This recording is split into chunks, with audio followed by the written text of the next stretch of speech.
Peace. Yo, today I just want to add on with the Supreme Math. I know it's been a minute. I apologize for that. It's just some other projects that I've been working on that,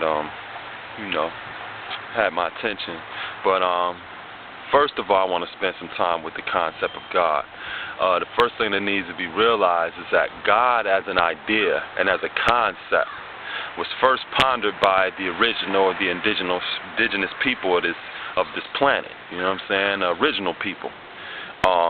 Those were the people who first even thought of an idea of omnipotence, omnipresence, and omnipotent. You know what I'm saying? And these societies of people, original people, were black. You know what I'm saying? So, in conjunction with pondering the existence of a supreme power or a sense of supreme beingness, these original people also pondered the reality that we were the conduit or the conductor of this supreme intelligence or this higher consciousness. So the original man and the original woman laid the template from which all other societies or nations of people gleaned their ideas of God from. So in the nation of gods and earths, we teach that the black man is God. This is not a new idea, you know what I'm saying? This idea is very, very ancient and classical in its ideology or in its philosophy, but we express it in a more contemporary way, you know what I'm saying? People who study, indigenous societies and classical civilization and things like that, they know that the reality of man being God is nothing new, you know what I'm saying? It's only those who don't really study or do research like that that often have a problem with that. So it's not a racist statement to say the black man is God. It's just simply saying that the original people set the template and laid the foundation from which the concept of God is derived. Now, this idea of God, I said, has been gleaned from a lot of different other nations of people and societies from that particular origin, Does this mean that simply because the original man and original woman was the first ones to ponder the existence of God, that it is the greatest concept or idea of God? No, not necessarily. But we were the original people who came up with the idea of supreme beingness or supreme consciousness, or were the first ones that realized that, there is a higher consciousness or a higher self or a higher reality that functions within all aspects of this society. You know what I'm saying? And then within all aspects of nature itself. So what we did is we set the foundation. We laid the template. And all other societies built upon that or took away from that. You know what I'm saying? So even though we're the original people and we're the first ones to even coin the idea of what God actually is, it doesn't mean that we just have the best idea, because when you look at different ancient Kemetic societies, you see different dynastic periods where you have people or different pharaohs and different societies of people who, kind of like tweaked the idea of God in this dynastic period, or maybe took away from this, or maybe added this concept. So there's a constant state of refinement or improvement upon that first idea. It's the same way in all different kind of societies, whether they're red, brown, black, or white, or yellow, it doesn't matter.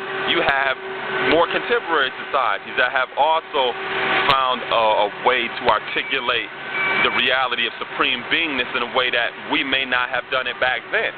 You see what I'm saying? So I'm saying all of that to say that even though we're the original people and we're the first ones to define the reality of God, it doesn't necessarily mean that we have the best tools or the best way of articulating that. You know what I'm saying? Some people can argue with that. But what I'm saying is that you have people of many different generations, different languages, different genders, different eras that have not only added to that concept of God or supreme beingness, but have also taken away.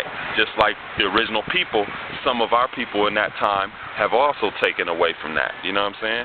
So, we teach that the black man is God. There's nothing racist about it. It's just a very classical or ancient concept or idea that we practice and we express in a contemporary fashion. You know what I'm saying? Another question that's obviously going to come up is, well, can, white people be God or whatever? I have no right to tell a person what they can, should or shouldn't believe. You know what I'm saying? You know, if colored people or Caucasian people want to identify the Creator in their own image and likeness, if that's going to make them righteous, who am I to argue with that? You know what I'm saying? They've been doing it for years, but it's like there shouldn't be an issue if I do the same thing when that's not based on belief. That's just based on actual facts. So I look at myself as God in my own image and likeness, not me personally. I'm talking about as far as the original man is concerned. The same way other different societies of people look at God in their own image and likeness. There's no problem with it. Just like there should be no problem with me seeing the same thing, especially if it's laying the guidelines for righteousness. Now, when we say that we represent the omnipotence, the omnipotent, and the omnipresence of this supreme consciousness dwelling within this form, and we use this as guidelines for our path of righteousness, then that's also saying that we are God-centered.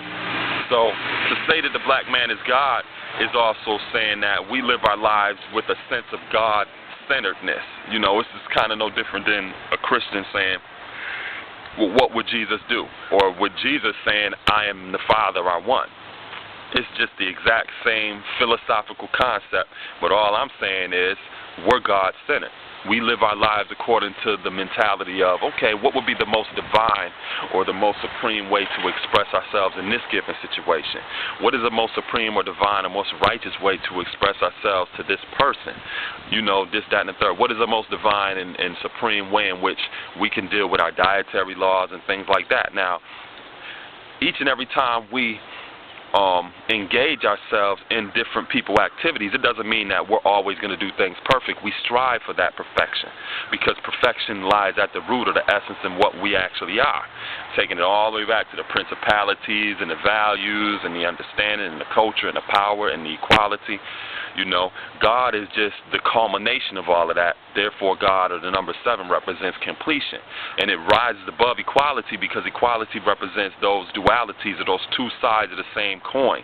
You know, those different dynamic opposites. So in order to understand the two sides of the same coin, then we have to look at those things with a holistic perspective, meaning that we have to see that they're one and the same. When you add 1 to 6, that manifests 7, that's God.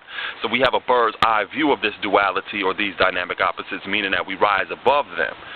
And we sit in the driver's seat of that creator which fashioned these dynamic opposites in the first place. So that, in a nutshell, is how we deal with the reality of God. And, you know, I'm going to come back for a second and hit y'all with what is the science of build or destroy as well as born, and then I'll give you, you know, wrap it up with the cipher. All right, peace.